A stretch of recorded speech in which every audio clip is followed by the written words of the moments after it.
Good evening, folks. It's Diamond with the Oppenheimer Ranch Project, Magnetic Reversal News, and Shinrin Yoku, bringing you a grand solar minimum update Friday, November 27th, 9 p.m. Mountain Time 2020. And the models are in, and they show snow. Ho, ho, ho. The Northeast is the big winner this week. But the big story, cold. Florida to welcome December with major cold front. Keep calm. It's grand solar minimum time. Now, what does it mean for Florida? Well, get ready, Florida. Winter's coming. A big cool down is coming to the Sunshine State, and it's forecast to begin on December 1st. And you can see the drop down there. Boom. Well below normal. We'll get to it. Keep calm. Storm brings light snow to Arizona's high country the morning after Thanksgiving as Geezer leaves the property. Yes, he drove right through it. It was snowing today here in Pagosa. Monday night storm could bring season's first significant snowfall to Northeast Ohio. Oh, ho, ho. Yeah, it's true. Ohio is going to be the biggest hit in the next 72 hours. We're going to get to the models. The first big snow of the season may come early next week. Forecasters are predicting steady rain Monday will turn into snow Monday night, bringing at least a few inches of snow to Northeast Ohio, with the potential for significant snowfall accumulations through Wednesday, especially in the lake effect regions. And we'll get to that, but the first solid snow to hit parts of Michigan on Monday also is in play. And the first big snow of the season possible next week, even in Metro Detroit. Hello, Detroit. And look at this lady. She is so proper and prim in her southern outfit. Take a look. Chance for snow flurries for parts of North Georgia. But not much is expected, but we'll get to the models. And as the hurricane season winds to a close, two systems developing with just days left in the 2020 hurricane season. In the middle of the Atlantic, right in that sweet spot. So let's check the GFS models first. And let's break down what you actually have to look for. Here is your Saturday and your Sunday. Not much going on Saturday and Sunday. You're going to be getting some heavy snow up in Washington State, up in the Cascades, a smattering of snow in the high country here up in northern Rockies. But down in this, take a look at New Mexico and North Texas, the nexus of the Schmexis. They're going to be getting hit over the weekend, specifically tomorrow. This is your Saturday and then Sunday morning. So the snow will be on the ground by Sunday morning in North Texas. And to add insult to injury, it's been snowing already in New Mexico, which is a boon for the ski resorts in that southwestern town. Now, Monday here is going to bring snow into Ohio and Michigan. Take a look, as well as snow into Oregon there. So big heads up, Oregon and Idaho going to be picking up snow, as well as the northern Rockies. The same time the upper Midwest gets snow, and that's eastern Michigan. And take a look at Ohio taking the brunt of the storm right around Lake Erie. It's kind of scary. And that storm will move up Tuesday, Wednesday, Thursday up into the Northeast, dumping snow in all the standard regions. And then a second system will add insult to injury by a third and fourth system. The Northeast is the beast on the model, where 3 foot of snow in northern Maine is not out of the ordinary. Northern New Hampshire, northern Vermont, in the Dax, quacks, and the lake effect snow regions also. Potential for 3 feet through the second week of December. A December to remember in the Northeast, like a beast. And let's just take a look at some of those weather predictions, and let's just walk it through. Here's November 26th, 7th. Let's get it to today, for goodness sake. Here's the 28th. And then the 29th, you're going to see that cooling move from the west to the east. Watch this. Watch this lobe move east, and boom, there it is. Holy macaroni. That red line is the freeze zone. Hard freeze above there. And that is just coming towards Florida. And so the last warm day in Florida will be Monday, November 30th. And then the high is expected 70 in Miami, dropping to 60 and even 51 down in the south. And this will be Tuesday, December 1st in Florida, where the high will not get out of 60 degrees. Take a look. And Wednesday, it's going to be frigid down there, December 2nd. Heads up, Zach. I know you're in Miami, and it'll probably still be 50 degrees there. But take it what you will. subarctic temperatures up here in Wyoming and in the high mountain regions here in the Rockies. And take a look at that. Wednesday, midday, freezing. 44, 46 degrees in Florida. And then Wednesday, it's going to warm up again, and they'll be out of the woods in Florida. But it's looking like at the end of these models, take a look here, by December 6th, another cold day. Yes, in the southeast. So a lot of people are going to be very concerned about the coming weather early in December as they freeze their off. Heads up for a warm midday in Florida at 53 Monday, December 2nd. If that's your high, you might be packing up and saying bye-bye. Even Europe is picking up on the snow pattern in December, a December to remember. Oh my goodness. There will be avalanche. There will be avalanches. And there might even be avalanche-I, if that's a word. Heavy rainfall to spread across the southeast. Mild conditions for much of the east. A slow-moving low pressure will spread locally heavy rainfall and thunderstorms across portions of the Gulf Coast and the southeast U.S. through Sunday, which will be a fun day. In the wake of the system, cooler air will gradually overtake the plains, while above normal temperatures linger over the east coast, but not for long. Dry and gusty conditions will result in fire weather concerns over parts of southern Cali, while there are freeze warnings in effect for the southern Sierras, and winter storm watches and warnings for most of central and northern New Mexico. Ho, ho, ho. Where were we? Oh, yeah, we were right here. Seismic update. No quakes of note. All is quiet on the western front or the entire globe. The globosphere, that's good news. Now, a huge solar explosion stops radio communications on Earth, and that was just 36 hours ago. A C6 kicking off. Well, anyway. Let's talk about it. The sun is constantly releasing huge explosions of plasma into deep space. In this case, the particles emitted by the solar flare were directly directed at Earth, which led to a technological problem on our planet. The flare occurred on November 23rd, and some radio frequencies were blocked. And that's what we should expect as we ramp up into solar cycle 25. This is just a tippy touch of what is to come. And there will be more, and we will be doing some videos on it soon. Seismic update, worldwide volcano news update. There is nothing of note except the Glacierized volcano in the Kamchatka. Now, Kamchatka has been in an uptick over the last week or so, so we should expect Glacierized to be performing at top peak, and it, in fact, erupted at 18,000 feet. That's the flight level there. Dukono at only 7,000. Popo, not much ash, nothing spectacular going on. We do have a new volcano in the mix, so let's just talk about that real quick. Lewotol, I don't even know if I can say that. Lewotol volcano in the Lesser Sunda Islands of Indonesia. Renewed activity, the first, yes, in 8 years. So I'm meteorologist Samantha Moore, one of your 11 Alive stories. Please, let's get rid of Samantha Moore. Now, Lewotolo volcano in the Lesser Sunda Islands is just waking up after 8 years, and which has been a calm period with little seismic or no activity. When the volcano's last eruption occurred January 2012. Does that date sound familiar? So this is like a rebirth of the Mayan prophecy. It seems to have picked up again. So we're going to keep a close eye on that. It's just a standard cinder cone here. So nothing spectacular can come of that volcano, in my opinion. But good news coming on the volcano front. Fire and ice, new database maps, and classify. Well, let's just first open up the video. How you guys doing? That's a booming.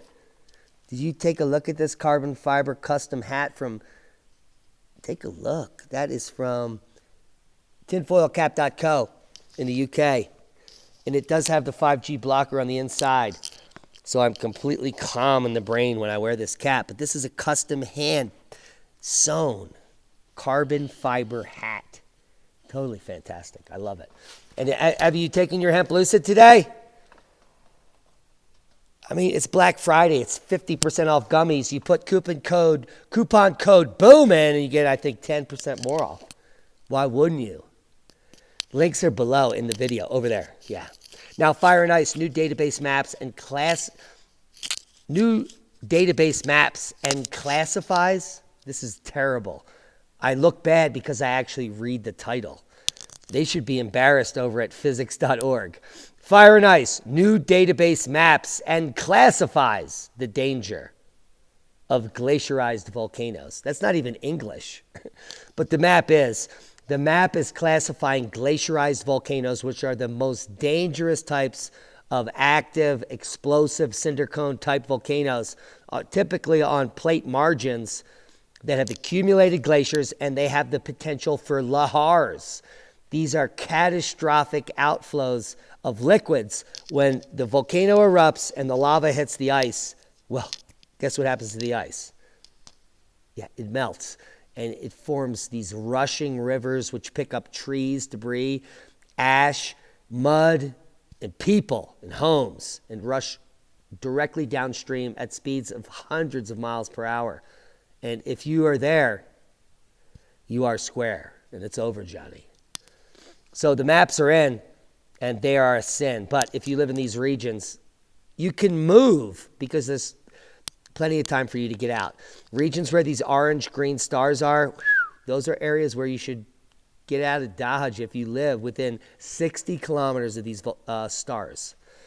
And that's because you are in the danger zone for lahars taking you out. Now, if you live in a local region and you can't get out, you can contact your local USGS and check out a lahar map where they will show you the highest propensity for lahar in your region, and you will be able to determine if your house is in a danger zone. So, and then you, in the event of an eruption, you'll have an hour or so to get up to higher ground. So the flesh from your body doesn't fall off from the bone,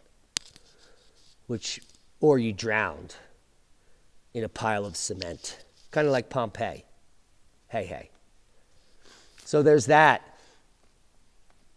Now, where are we? Here we are. Let's just take a pause real quick. Moment of silence for those that are yet to woke and are still sick and suffering with their masks on.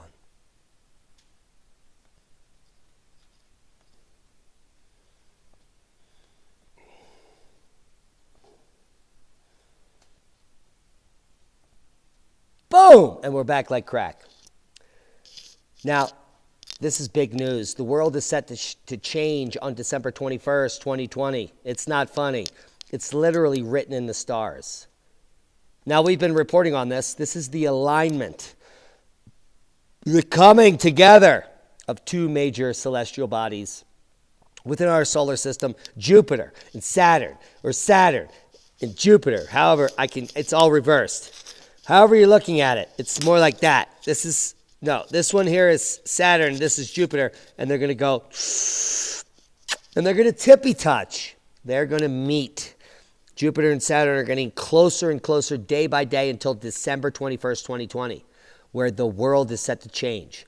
This is let me just read it. Whew. I can't say it as well as they did. And this is by Nadia Mendoza. Amen to her. Now, you've likely heard of a solar eclipse, a full moon, a meteor shower. But what about a grand conjunction? This is not just a conjunction of planets. This is not just a planetary alignment. This is not Nibiru. This is not a lunar eclipse. This is not the Great Reset. This is not your pituitary gland getting calcified because you did too much shite. This is not because you drank the Kool-Aid. This is a grand conjunction. And you have nothing to do with it. And the last grand conjunction of this capacity hasn't happened since the 1600s. So take heed. This is biblical.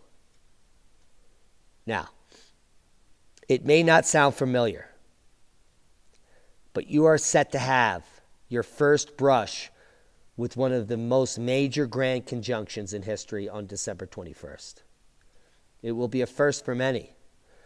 The word conjunction is used in astrology to describe the meeting of planets, while a grand conjunction refers specifically to the meeting of Jupiter and Saturn, nothing else.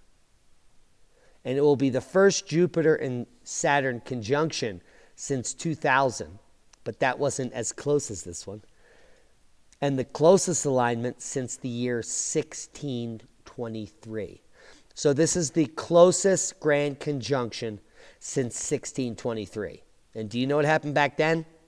Yeah, no one does. That was the Maunder minimum. When people on the earth were eating humans, crops were failing, and Stradivarius violins were being crafted. So there's that. Not only will it be a monumental occasion for astrologers and planet enthusiasts, but also for us regular folk on Earth, because it will literally be the transcendence that the ancients have been trying to tell us about through the Akashic Record, astrotheology, even the Bible. It's all encoded. And if you missed our interview with Micah Dank, I implore you to go back and watch it. It will be popping up in a box when we're done here, over here, to whatever direction it is over there when I'm pointing at it. So go click the box. So there's that. So let's talk more about the Grand Conjunction. Now, whether you're up in your spiritual game or not, it doesn't matter. There's no denying this event is garnering a lot of attention. In fact, we're talking about it on the channel. So a lot of people are pretty suspicious about what's happening. Now, there is a common narrative taking place from the Albergine cultures to the Mayans, to the yogis, to the diamonds, and the Oppenheimer ranchers, many of which have been preparing for this event for decades, if not longer. The reason for such focus and preparation over this deeper way of thinking is the view that the energy shift taking place at this grand conjunction in the atmosphere, especially in the buildup to the winter solstice, will create higher frequencies. Now, what they didn't realize is that December 21st at the Grand Conjunction is the actual king solstice, so I have no idea what they're talking about in the article, because apparently they're so vapid and devoid of actual information that they didn't realize that the Grand Conjunction is also the fucking solstice. What would you expect from actual, someone reporting on information? That they didn't do their due diligence. Amen. It's impossible. It's impossible to expect that an actual reporter would actually research a topic they're writing on, more than just Googling it for 5 seconds and being like, oh, Google told me that, so that's the truth. The fact is that if I searched at any other engine for 5 minutes, I would realize that the truth is completely benign and not the truth. So there's that. Now, the reason for such focus and preparations over this deeper way of thinking is the view that the energy shift taking place in the atmosphere, especially in the build-up to the winter solstice, will create higher frequencies that will influence humanity. Maybe wake them up. Probably not. In particular, under this grand conjunction, there is a belief that we will see a shift towards more community-based living rather than looking towards governments. Now, in my opinion, the only way this can happen is... I'm meteorologist Samantha Moore, one of your 11 Alive storm trackers. Her down. Apparently she's reanimated, but no. The idea is that we are going to shift towards more community-based living rather than looking to governments or big business for support, while people turn to smaller organizations that they look to survive and thrive in the community setting. Now, this is what we've been teaching for the last 5 years on the channel and many others. And Lee and I have been working toward this for 6 years here at the ranch, and we have conceptualized this project in the whole time. It's been my intention for over a decade to do this, as well as many others, including my partner, and now we're manifesting it. So there are some people that are early to the game and others later. And I can tell you that since we started, Leah and I, there have been millions of people that are racing towards this same goal. And it's not because they read it in a book, but they may have, but it's because it's imprinted in our genetics and our society is moving towards that, because that's what the Akashic Record and our vibration is telling us. Now, it's only pertinent and important in certain biological entities. Certain humans are capable of reacting this way, and others are not. So don't hold your family and friends accountable because they don't understand where you're coming from. It's not your responsibility to change the minds of others. There are some people capable of receiving this information and others that are not.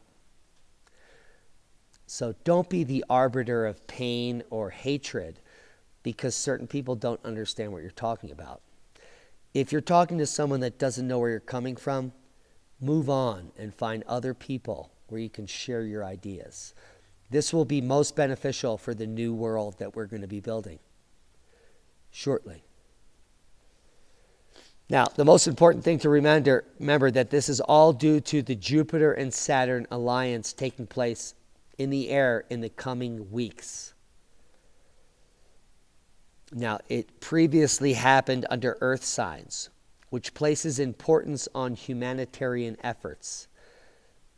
Now, here's the unfortunate thing. Many people in the political paradigm think that they're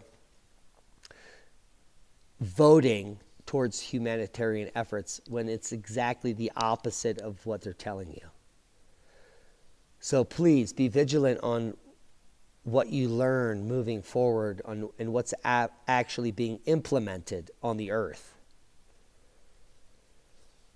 It is also said that this planetary turning point will allow us to keep our vibrations high by learning how to be true to ourselves rather than attempting to be positive all the time. Don't you hate that chick that's like, hi, how you doing? Oh my God, it's so awesome. Are you awesome? Oh my God, thank you so much.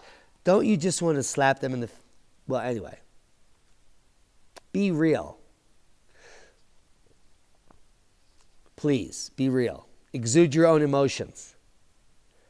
You don't have to fake it. Unless you're drunk, then you have to fake it to make it. Well, that's another thing. But we've lost our vibrations. And the solar system, December 2020, is going to bring back that planetary alignment that will allow our vibrations to come into tune and harmonics. And I would say that this is the most important date in human history. And I'm going to be doing a series of videos leading up to this, but not for a week or so.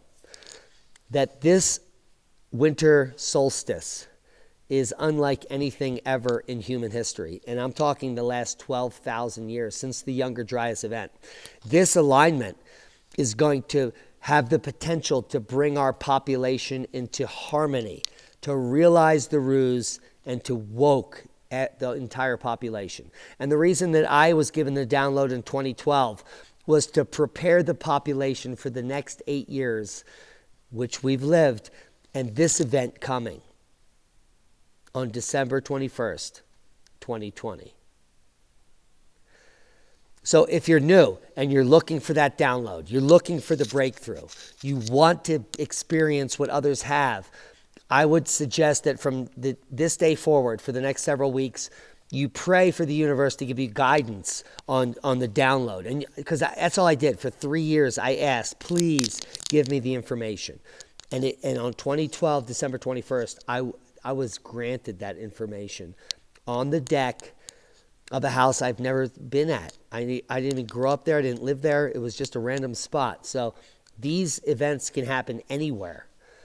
And I believe that this is a major shift. I call it the sheeple injection.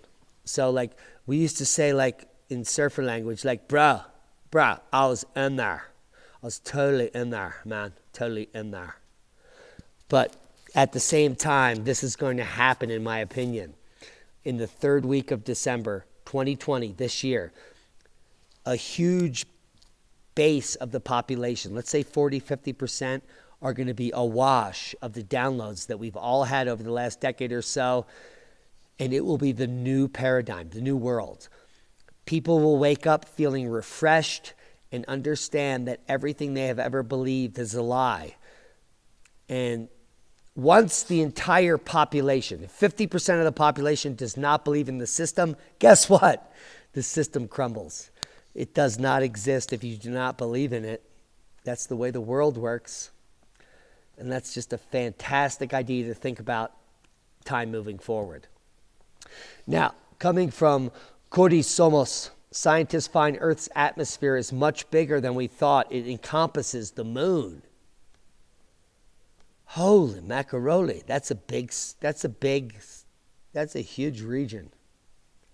What about the Van Allen belts?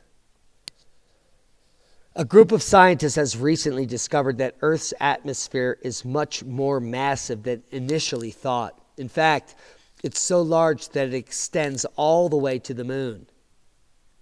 Do a dab. As noted by researchers, the outer part of the gaseous layer that surrounds us reaches 630,000 kilometers away. Hey. That means all of the satellites, buzzing around Earth, they're in our atmosphere, which is bad news. During the next solar flare, physicists say the universe is filled with a mystery substance called quintessence. Now, these physicists are funded, and they can suck a big fat hot dog, in my opinion, because they don't know about the work of Tesla and hundreds of other people that know about the ether. But they thought that 2020 was a good year to rename it because they're getting funded. So now they found it, and they're like, hey, we just found out that the whole universe is filled with ether. What are we going to rename it? Jimmy? All right. Oh, quintessence. Can we get funding? Quintessence? Anybody? Quintessence? The gods of antiquity. Let's do this. This is the most important month of your life.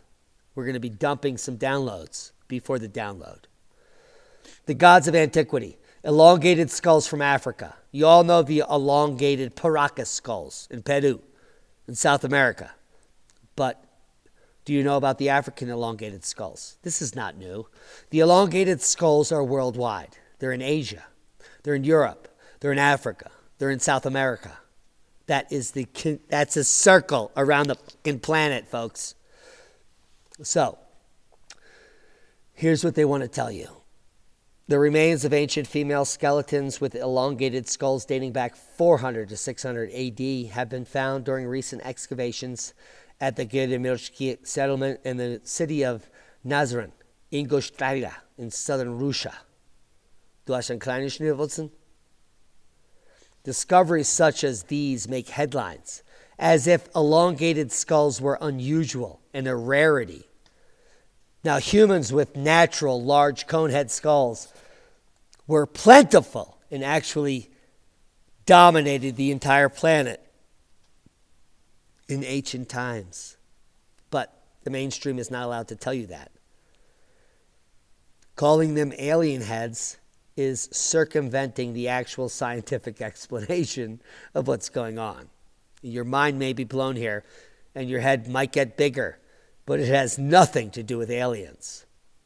Now, the development of man in southern Africa is well documented, but that's not where they emerged. The Boschkop and Humphrey skulls of 1913 and 1952 in South Africa both indicate huge elongated skulls of grossly enlarged size of brain capacity. The same skulls found in Paracas by our friend of the channel, Brian Forster, has been well documented, as well as the DNA evidence. And you're looking at one of those massive cranial capacities. This is not caused by squeezing a brain with boards or any other dumb shit that archaeologists claim that they know about. That is a natural skull formed by genetics. I'm meteorologist Samantha Moore, one of your 11. Oh my God, we can't shut her up. We'll just shut her down. I gotta get rid of that link. That's killing us. Now, these skulls are well documented worldwide. And they're not because of someone squeezing the brain or putting them in whatever. It's a genetic strain of humans. And Dr. Peter Wagner, which we're going to try to get on the show, proposes that the mutation in the hominid line with the elongated skulls occurred 1.4 million years ago. Now, this endowed alternative development in human species with large brains. And then you can add the mushroom hypothesis, where these humans were smart enough to eat the mushroom and be like, oh my God, our brains are being blocked by the archons. And this species, called the archaic strain, developed in tandem with ordinary small-headed humans like ourselves, but dominated them because of their superintelligence and their grossly enlarged brains. Not aliens, not gods, but perceived as aliens in modern times and gods in ancient times, because that's how smart the idiots were. Now, the author proposes that this species, Homo gigantohedus, migrated northwards about 50,000 years ago into the northern hemisphere, establishing from Antarctica and established from seemingly nowhere the great civilizations of the northern hemisphere. From Antarctica, they appeared among hunter-gatherers, whom they trained in technology and agriculture and humanity, city building and compassion. And the hunter-gatherers' subsequent memories and legends endowed their mentors with superhuman abilities, elevating them to the status of divine gods and angels of the scripture. And that's all you need to know in a nutshell. The Great Reset, if only it were just a conspiracy. And it was just up until a few months ago. You want to know more? Links will be below. But we will be demonetized. And that's the sad fact, that if I want to provide you with actual information, the cutting edge science, the cutting edge information, we will be delisted. And it will go against my best interest to enlighten you. Hope you got something out of the video. The powers that be can suck it, because they are a part of the problem. They created this quagmire of conceptual complexities that you now live. No one knows what's up and what's down. But if you know how to prepare for your family, provide, and thrive in the future, that means you know how to grow food. You're learning now. Wildcraft, wild harvest, hunt, fish. Well, you're way ahead above the cusp. Because what's going to happen soon is the power will go out. The grid will fail. We will go into the Stone Age, and they will ask you all to congregate in one super city where they will inject you with the chip, and you will comply. Is that what you want? I doubt it. Proper prior planning prevents piss-poor performance when you're about to get boomed with knowledge. Click on one of the links to gain more knowledge and to broaden your horizons. We love each and every one of you. Thanks to all our one-time donors, our Patreons. Without you, we cannot do this. That's a fact, Jack. Be safe. We love you.